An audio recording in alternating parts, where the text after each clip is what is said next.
field botany career, I feel. I've got a few years to go yet, but in order really to do something to plan for the future, I thought it'd be interesting to do some research about how botany developed, the sort of thing you can do at your desk, as the enticements of going out in the field become rather less and less the older you get. And so I started off with this chap. Well, I almost started off with this chap because it's difficult to imagine somebody who has had more of an effect on botany than Carl Linnaeus.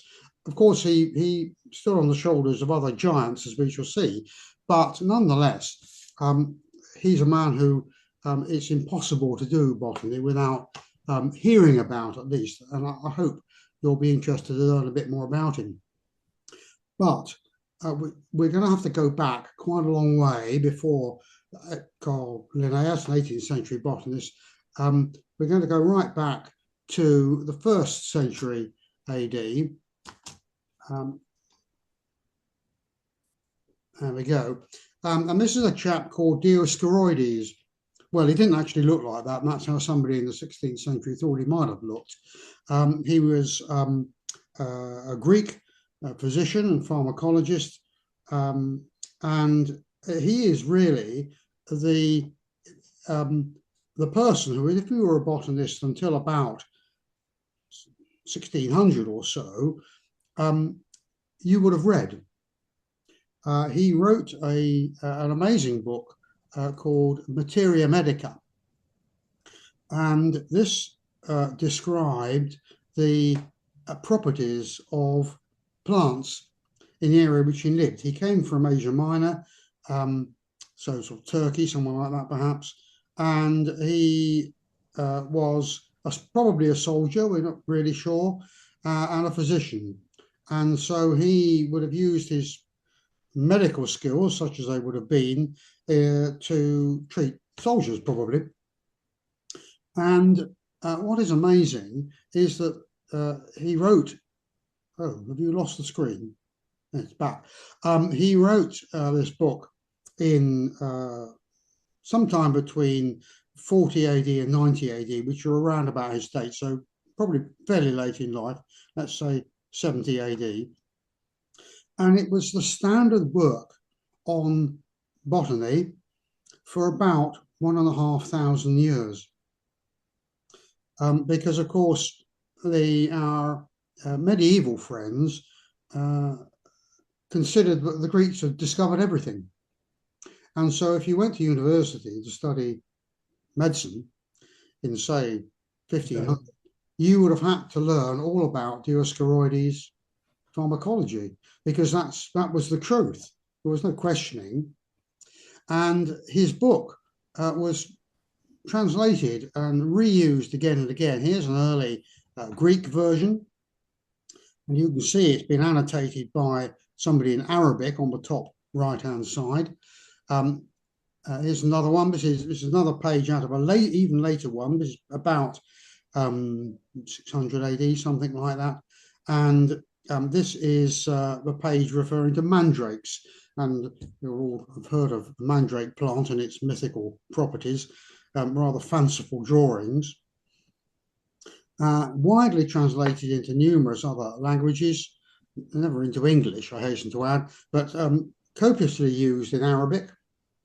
But there was a problem with Dioscorides, because he was from Asia Minor, from the Near East, and so all the plants which he described uses for were from an area. And so if you were living in Oxford, going to university in Oxford, a lot of the plants that Dioscorides described were not available to you. They didn't grow in Oxfordshire. And of course, much of Western Europe, much of the other parts of Western Europe. And so herbalists spent a lot of time, early herbalists in Europe spent a lot of time trying to force European plants into Dioscorides' botanical descriptions. They had to do that because Dioscorides was biblical. You couldn't argue with what he'd laid down almost. And this carried on for a very long time until there were some advances made in Switzerland and one or two other places. But as far as we're concerned, the man who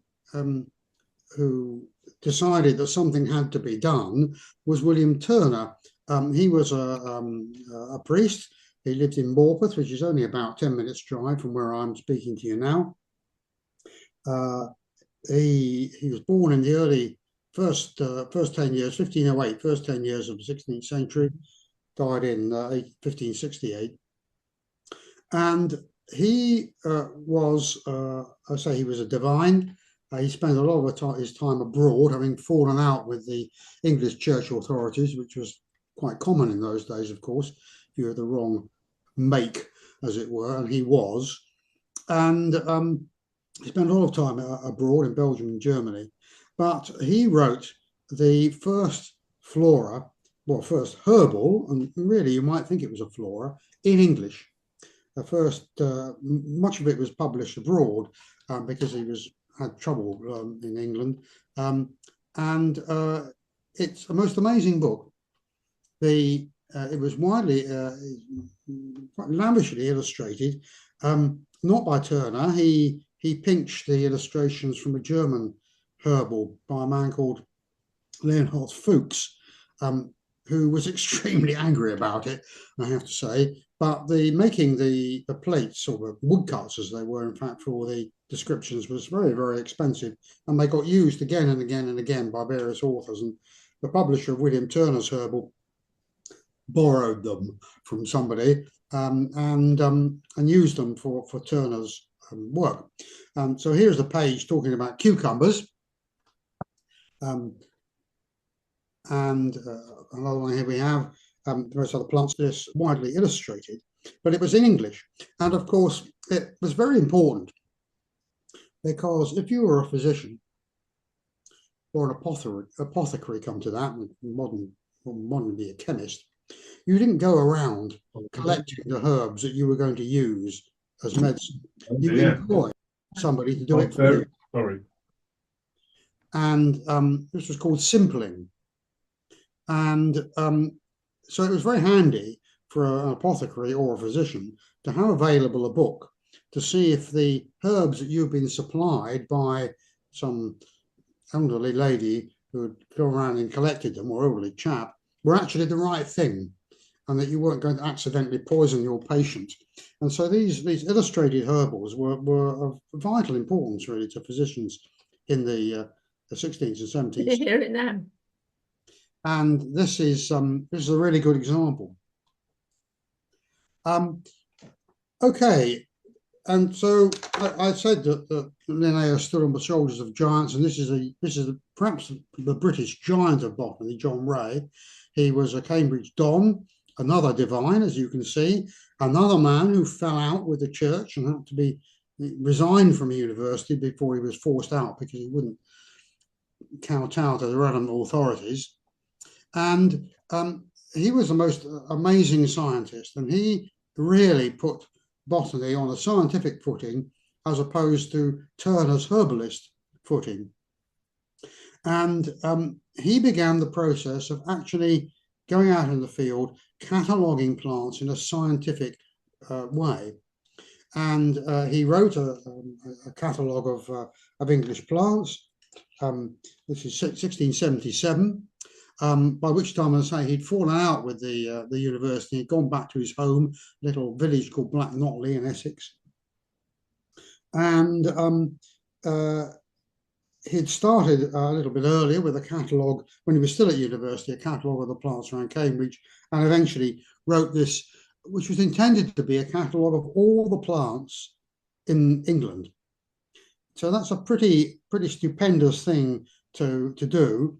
And he actually went out into the field to do this. He did what we do now and went on field trips with his sponsor, who was a man called Willoughby, who had a lot of money and really supported John Ray in his exercises.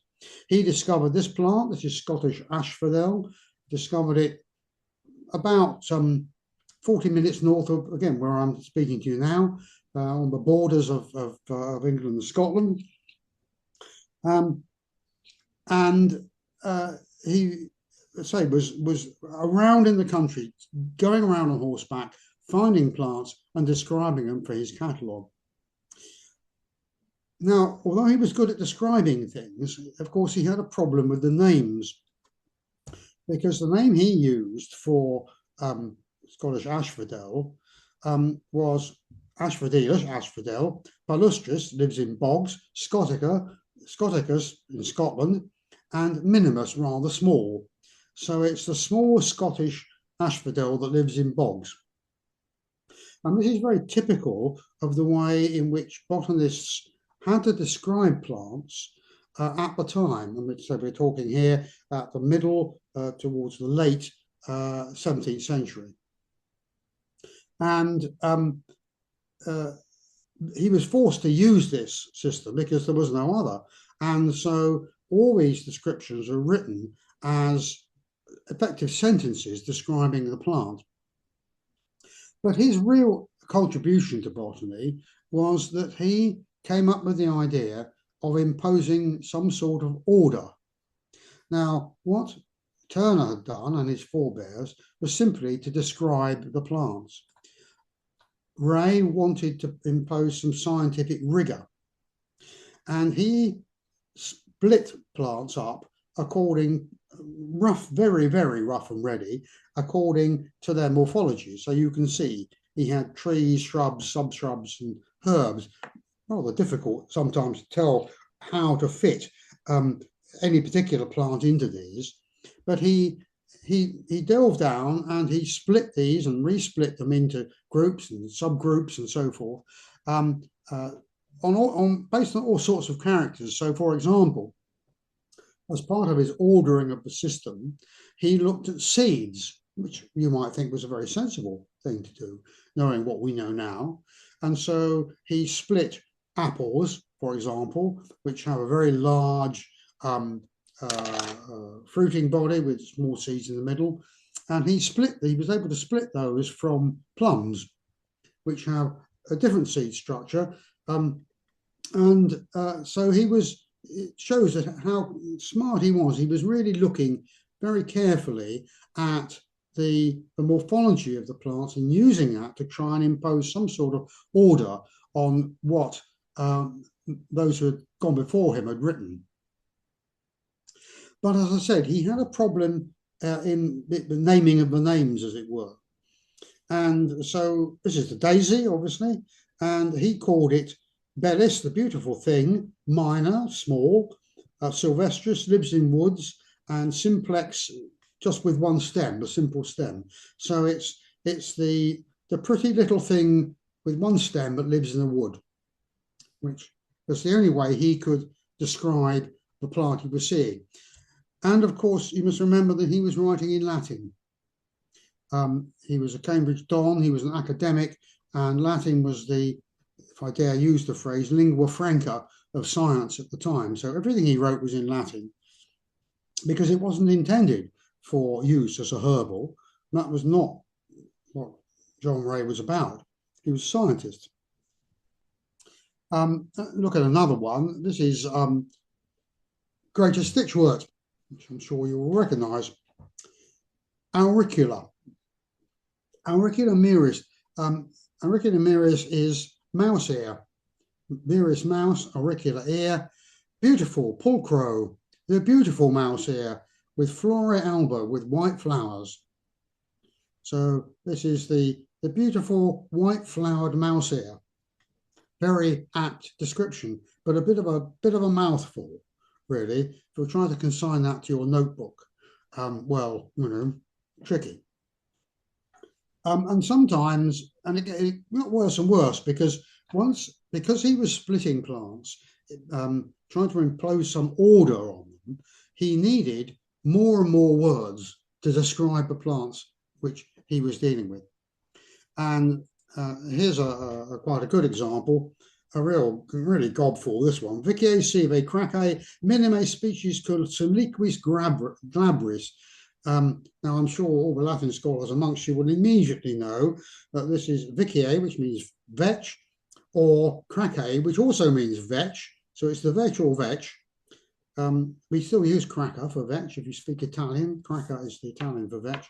Vetch, or the vetch, small vetch, small species with Siliquis glabris. Siliquis is fruiting, a pod. Glabris is hairless. And we would now recognize this as Avilia tetrasperma, the smooth tear. It's the tear which has pods with no hairs on. So it's a very good description, but it's a mouthful. And it serves its purpose perfectly well for John Ray. He used it throughout his life.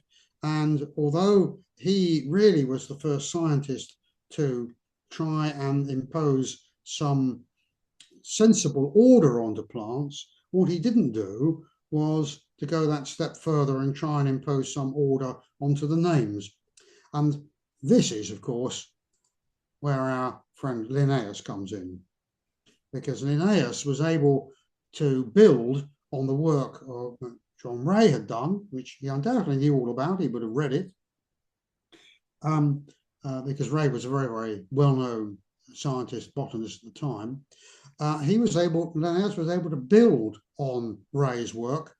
And what is very interesting, as we shall see, is that in one way, he was able to build on it very successfully. And in another way, he completely failed. He had two great ideas, as we shall see, one which was brilliant and the other one was not quite so smart. So let's look at Linnaeus. He states 1707 to 1778 are almost exactly after John Ray. John Ray died in 1705. Linnaeus was born in 1707. So it's a perfect match almost, one after the other. And he came from Småland in Sweden, and you can see it down in the south there, coloured, sort of dark colour. Sweden at the time was a very, very backward rural country. It had very low income, very low living standards, and so he was born into, actually for Sweden, what was quite a well-to-do family.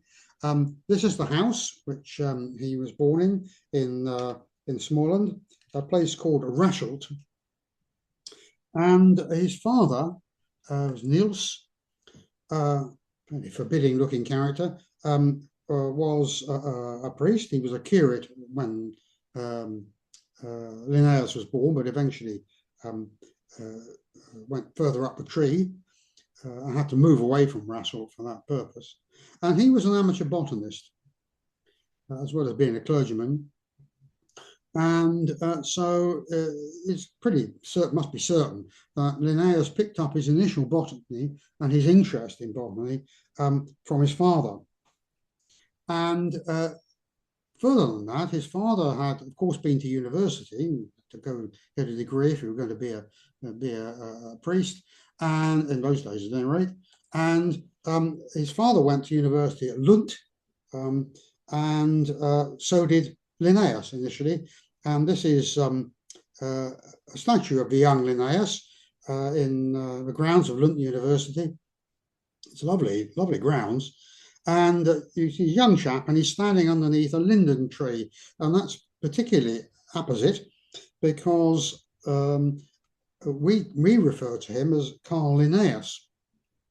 But his father's name was not originally Linnaeus. It was Linne, which means linden in Swedish. And his name was Nils Linden. And the way in which Swedish naming worked in the 18th century was that his son Carl would have become Carl Nielsen. It was a patronymic system. But Niels, when he went to university, was forced to change his name because if you were upper class, you weren't allowed to use these patronymics. They were very considered to be rather low-class things.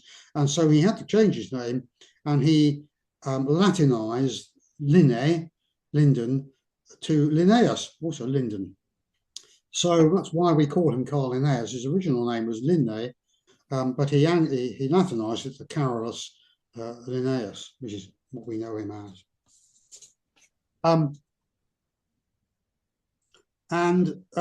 Eventually, Lund is a fairly small parochial university, or was in those days. He was advised to, because he was obviously bright, and his professor said, well, what you need to do, my boy, is to go off to Uppsala, go to university then. Uppsala was probably the leading university in Sweden at the time. It's still there, one of the leading universities now. And so off he went to Uppsala, I think 1728, just north of Stockholm, about 40 minutes north of Stockholm by car. And he studied medicine and botany. And he was obviously very, very good at botany, because by the time he got to his second year, so he was only a young chap, he was actually lecturing in botany. He was teaching botany to the first year and third, fourth year students. It was a fairly curious place, actually, at the time to go to university in Sweden. Particularly at Uppsala, but at other places too, they had these induction ceremonies, and all the freshers had to submit to having their beards cut off and stuff like that. It's a bit like being in a sorority in the United States, and they still do it. I was in Uppsala when the freshers were coming up to university, and they all had to dress up and have their faces painted and their hair stuck in spikes and all sorts of crazy things when they're walking around the town. So they still do it, but they don't cut their beards off and anymore, tweak their noses with pincers. That's not really quite so smart. Anyway, while he was still at Uppsala as an undergraduate, he organized his expedition to Lapland. Now, I like to think that this was because he knew about John Ray, and he knew that John Ray had been out in the field doing his stuff. And so what he wanted to do was go and do things in the field. So he organized a trip up to Lapland, this is 1732, so he was still a very young man. Now, it's difficult to overstress how difficult this must have been. He traveled on horseback, 6 months it took him. I mean, he was, Stockholm, 6 months up to the top of Sweden and back, collecting plants, living as best he could off the land, and collecting lots and lots of specimens, which still survive. Must have been a huge undertaking, but it was very important because he had a lot of time to think. And here he is in his Lapland costumes. He's painted a lot later, and you can see he's got some collecting bags, and actually he's got a Linnea borealis in his hand, which shows you he was painted later because that name wasn't given to the plant till much later. And he published his first flora, and it's really important because it introduced his ideas on plant taxonomy and some just suggestions about how he was going to work out the naming problem in due course. What he did with the taxonomy was he created an idea of splitting plants, as to a degree as John Ray had done, but using lots of different characters, mostly the numbers of anthers and stamens and so forth. He was very keen on splitting plants in this particular way. And there's a page of one of his books here, and you can see but this is class 2 diandra, so they are diandrous. They've got 2 anthers. So all the plants with 2 anthers would be under this group of plants. Now, we'll come back to this later on because it's going to cause a lot of problems.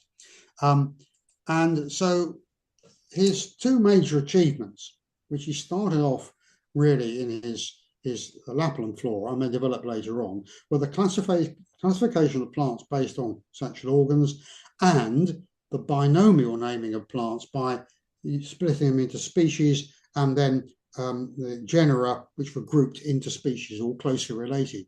So these were the two big developments which I mentioned earlier on, for which Linnaeus is famous. Well, at about this time, in between coming back from Lapland and actually writing his Flora of Lapland, he went to Belgium. That's a strange thing to do, you might think. This was in 1735, so say just between his Lapland trip and his publishing of his Flora. Well, he went to Belgium. He went to Belgium to go to university at a place called Hardwijk, and that's now in Belgium. It was in Dutch Netherlands in those days, and he went there to get his degree in medicine, because you could get a degree. It was a degree mill. It took 2 weeks. So you brought with you something you'd written. You sat at the university for 2 weeks. You presented your article, paper, and they gave you a degree. So he became a doctor, became Dr. Linnaeus at Hardwijk University, not in Stockholm, but in Belgium. So it's a degree mill, for cheap, really. But as luck would have it, while he was there and stayed on for some time afterwards, he met some very, very influential people, including a man called George Clifford, who he became friends with, who was what now would be a multi-billionaire. Clifford had a fantastic garden, which Linnaeus helped catalogue. And Clifford also paid for him to go to the UK, which was a centre of learning at the time. It was very, because the Royal Society had been founded, well, not all that long previously. And so he went off to England, and he was, by all accounts, he was a bit of a big-headed chap, and he expected England to fall on their knees in front of him. He expected to be invited to speak at the Royal Society and meet the king and so forth.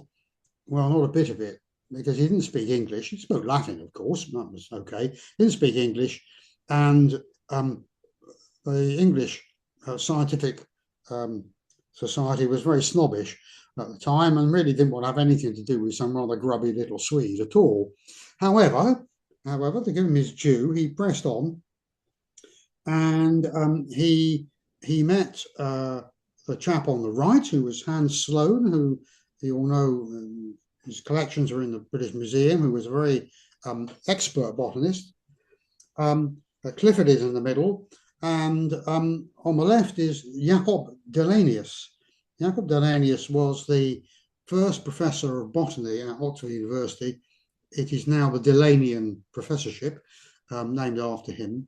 And although he wasn't very welcomed by London scientists, London society, he was very welcomed by Dellenius, and they became very, very firm friends.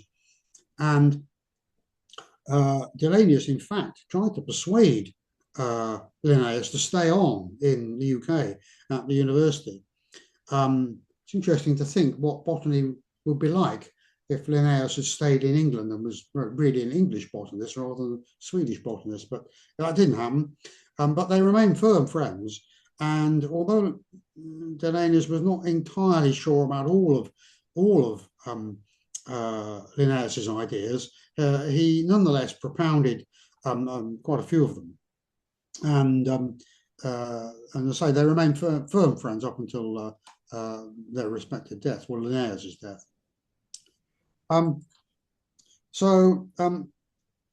He then published this Systema Naturae, which was really a gluing together of all the ideas that I've already explained, particularly two major ones, and it was really explained in this. This is his magnum opus, as it were, setting out his views. He didn't stay in England. He went back to Sweden. This is him in 1738, so a couple of years later. He went back to Sweden and he got married. This is his marriage portrait. And by now he was really quite well known. He put himself about, and he was really pretty this is his golden period, really, from his marriage onwards. Um, he helped found the Royal Swedish Academy, rather along the lines of the Royal Society in London, although he never managed to speak at the Royal Society. Nonetheless, he obviously thought it was a good idea, and he was quite heavily involved in founding the Royal Swedish Academy, and the building is still there, dates from his period. He was able to afford a very nice house, which is still there. Incidentally, if you happen to be in Uppsala, I thoroughly recommend that you go to it's old Uppsala. It's just outside the main city, and the buildings which Linnaeus would have known are still there. And this is his house, which you can go into. It's very interesting. He was able to move to Uppsala and back to Uppsala and buy this house in 1741. He became a professor of medicine. So, you know, a degree mill certainly did Linnaeus no harm at all. He became professor of medicine, and eventually he persuaded a colleague who was another professor of medicine, who was in charge of the botanic gardens in Uppsala, to swap, so that he gained the control of the gardens. And again, if you get to go, it's the most amazing place. I mean, they have it laid out with the plants that Linnaeus knew, and the names that he would have used and so forth. It's most beautiful botanic gardens, and you know, it's a real sort of 18th century gem in the middle of the 21st century. It's just like walking back in time. It's the most amazing place. I really, you know, if you get the chance, you should go. It's absolutely the height of his powers. 1750, he became rector of the university, and he became rich enough to buy an estate outside Uppsala at Hammarby. This is still there. You can, once again, you can go around, you can look at the gardens, you can look at his furniture, you can wander through his library. Well, naturally, you can't wander through his library. You can wander through where his library was. We'll come to the library in a bit. Again, it's really worth a visit. I think it's nice to, you get a real sense of the man by walking around the rooms in which he spent his time, which he lived. He got a coat of arms from the king. He was very pleased about that. Not a very distinguished coat of arms, but not too bad. And he's buried in Uppsala Cathedral, well, just outside Uppsala Cathedral, and pride of place, really. And you'll see there, what's interesting is that he's got on the tombstone his original name, which I think is rather interesting that they chose to do that. So that's his life. Now, what about his heritage? What about what he left to us? His the stuff which we still revere him for, really. Well, we're very lucky because his collection he left to his son, also unfortunately called Carl, which is rather irritating from a genealogical point of view. It came to the attention of this chap, who was Joseph Banks, who you might have heard of. Joseph Banks was the botanist on Cook's voyage to Australia and New Zealand. He was an eminent natural historian, became president of the Royal Society. He was the bees and knees in late 18th century science, really. And he heard Linnaeus had died, and he offered to buy Linnaeus's collection, his herbaria, his books, his specimens, and so forth. But his son, Carl Linnaeus, didn't want to sell it. And that was the end of that, really. But unfortunately, here's Carl, his son, inherited his father's good looks, obviously. But his son died quite young and without any children. And so the estate reverted to Linnaeus's wife, Sarah. Now, by this time, I mean, this is a young portrait of Sarah. She wouldn't have looked like this when she inherited the money. Well, that's the problem. She didn't inherit any money. She inherited some buildings and a herbarium and a lot of specimens, but she needed cash. And so she offered Joseph Banks the Linnaeus' collection. But by this time, Joseph Banks was playing hard to get, or perhaps he'd run out of money, and he wasn't interested. So she hawked it around a bit and came to the attention of this man who was Joseph Smith. John Smith, John Edward Smith. John Edward Smith, I'm sure again you know, was an eminent British botanist at the turn of the 18th, 19th century. And the advantage he had, he was stinky rich. And so he agreed with Sarah to buy the Linnaean collection, and he bought the whole lot, lock, stock, and proverbial barrel, and all the herbarium and specimens, geological specimens, books, everything you could possibly think of, bookcases, everything. And he shipped it all to London. And because he had plenty of money, he was able to found the Linnaean Society, which I'm pleased to say I have the honour of being a fellow of the Linnaean Society. I recommend it. And he founded the Linnaean Society around the Linnaean collections. And they're still there. You can walk in, actually, you don't have to be a member, you just ask. You can see Linnaeus's original herbarium specimens. You know, they just deliver them to your desk and give you a pair of white gloves, and you can look at very specimens that Linnaeus used back in the 18th century to write his descriptions and to formulate his theories. Absolutely. I find it mind-boggling, actually, that you can do that. You can have them in your hands. And as I say, he even bought the bookcases, which are all there in the conference rooms upstairs, and his library, and his geological specimens, and anything else he could lay his hands on. So let's go back then and summarize to the two big ideas that Linnaeus had. Now, you remember I said that the first one was that he invented a classification system based upon basically sexual characteristics. Now, this was very efficient and a very, very logical system. But as it turned out, it was entirely wrong. It's what we would recognize now as a system which is morphologically functional, but doesn't relate to the evolutionary characteristics of the plants. So you find plants together, sitting together in a book which uses this classification system, which are not closely related at all. They just happen to have two anthers or three anthers or whatever it is. All the four anthered plants are put together. And of course, as you will understand, they are not necessarily closely related. But of course, Linnaeus didn't know that. And he was not producing a classification system based on evolutionary principles. It's very complicated. Here is a complete table of all the, not the species, but the groups of plants which he came up with.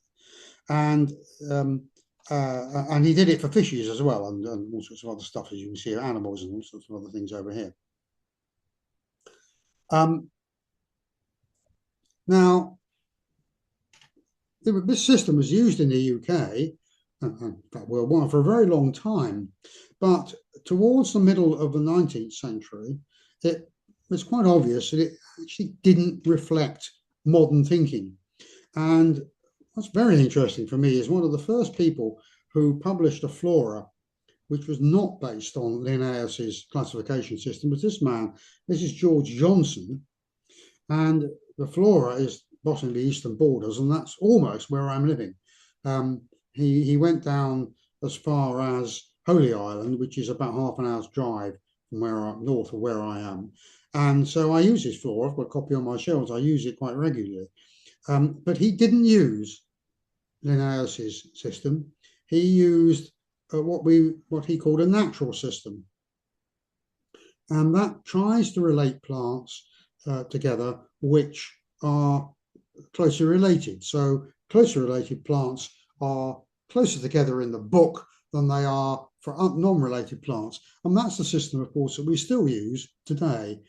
And that's much more like the system which John Ray developed, like the system which Linnaeus used. And of course, these days, we recognize that as being an evolutionary system based upon the principles that Darwin put out in, and of course, this is about 1858 when Darwin wrote the Origin of Species, and that's about the time that George Johnson, who I mentioned here, it's about the time that he was writing. So he was right on the cusp of thinking. So I'm afraid that one of Linnaeus's two big ideas, which was his classification system, was actually a bit of a damp squib. Well, it wasn't, that's unfair. It was widely used until the 1870s, and in fact, it was still in use by some botanists until about 1900, very conservative chaps, botanists, but actually it didn't work. Now we use an entirely different system, the system which I suppose you would call botanical order. If you're looking at a flora, most floras these days are written in botanical order, and that's the ordering which George Johnson would have been familiar with, and which would not have been familiar to Linnaeus. But the jewel in his crown, of course, is the binomial system. And that was his other brilliant idea. And it's that idea which has remained with us today. He set it out as far as plants are concerned in Species Plantarum. That dates from 1753. And if you're interested in nomenclature, i.e. the science of naming plants rather than taxonomy, which is the science of working out how they relate to one another, if you're interested in nomenclature starts in May 1753, which is when the 1st of May 1753, which is when this book was published. And any name which existed before Species Plantarum doesn't count.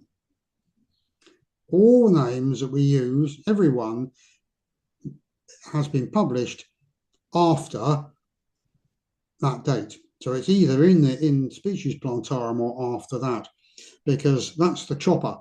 And that's the date on which the binomial system is taken to have commenced. So it's an amazing thought that a system which was dreamt up or which was invented by a Swedish chap in a fairly remote university. Uppsala was known as being a good university in Europe, but in a fairly remote place. But a system which was dreamt up by a Swedish botanist in a fairly remote university has turned out to be the gold standard system which every scientist, every biologist in the world now uses. I mean, that's pretty astounding, I think. He went on to write a flora of the British Isles, mostly information supplied, I suspect, by his friend Dillenius. And it's worth finishing off, I think, with an example of why Linnaeus's concept of species and genera works so well. Here's a plant you all know. It's the lady slipper orchid. Some of you may even have seen it. I've never seen it. Well, outside a botanic garden anyway. Its Latin name is Cypripedium calceolus. That's the Cypripedium of species and Calceolus the genus. Lots and lots of lady slipper orchids around the world, but the only one that grows in the UK. Well, here's what you would call it in German for issue. I don't know how you pronounce half of these. Tican Conti, which is Finnish. Sabodaveno is French, of course. Blabornik is Hungarian. Cusco is what Linnaeus would have called it, because that's Swedish. And Zapato da Venus is Spanish. So you can see why the system works so well, because everybody, no matter whether you're German, Finnish, Swedish, Spanish, whatever it is, Hungarian, you will call it Cypripedium calceolus. We all know what you mean. Whereas if you use the local name, of course, you'll be completely stuffed. You were talking to a Finn or reading a paper in Finnish. At least you can pick out the names. So I think the contribution which the man made was pretty astounding. And of course, there are lots of other slipper orchids, and many of them will be in the genus Cypripedium. He might well have split them up into other things. So, as I say, I think it's the birth of modern botany. It's between Linnaeus and Jean Ray, and I think you could probably argue, make a bit of an argument about both. But I think, for me, I think Linnaeus probably just about makes it. And there's a little story about Linnaeus. The twin flower, which again many of you may have seen, is Linnea borealis. And he used to say that he named it in Species Plantarum, but it's one of the May 1853 names. It was considered by his predecessors to be a campanula or a bellflower, but Linnaeus got it right. He knew better than that. And he said he named it because it was small and inconspicuous, like its author. So I thought it was rather nice. In fact, I have to tell you that it's a nice story, but it's a lovely idea. But in fact, it was suggested by his friend Delaenius that he thought it was an appropriate plant for Linnaeus. But Linnaeus tells the story rather more nicely. So there's the man. There's his plant. There's his species and genus name, and I think he's a very interesting chap. Thank you.